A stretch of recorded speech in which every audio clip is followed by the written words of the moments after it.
اهدنا الصراط المستقيم हमको सीधे रास्ते चला। بسم الله الرحمن الرحيم والنازعات غرقا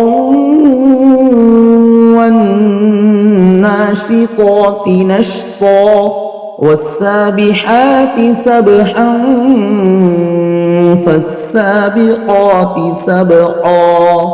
فالمدبرات أمرا يوم ترجف الراجفة تتبعها الرادفة قلوب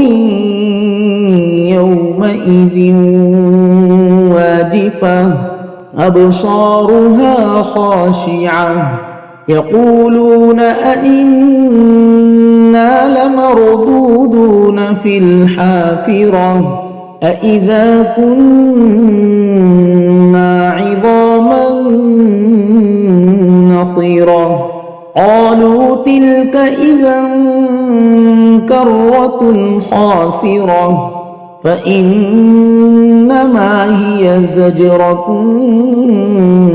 واحدة فإذا هم بالساهرة هل أتاك حديث موسى إذ ناداه ربه بالواد المقدس طوى اذهب إلى فرعون إنه طغى فقل هل لك إلى أن تزكى وأهديك إلى ربك فتخشى فأراه الآية الكبرى فكذب وعصى ثم أدبر يسعى فحشر فنادى فقال أنا ربكم الأعلى فأخذه الله نكال الآخرة والأولى إن في ذلك لعبرة لمن يخشى أأنتم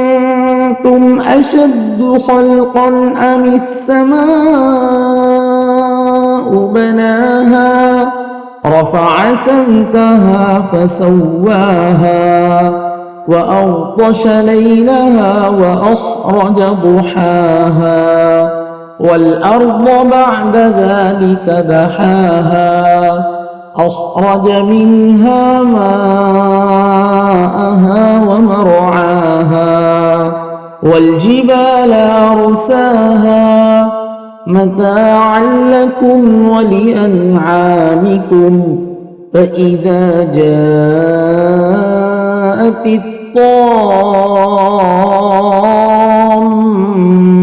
الكبرى يوم يتذكر الإنسان ما سعى وبرزت الجحيم لمن يرى فأما من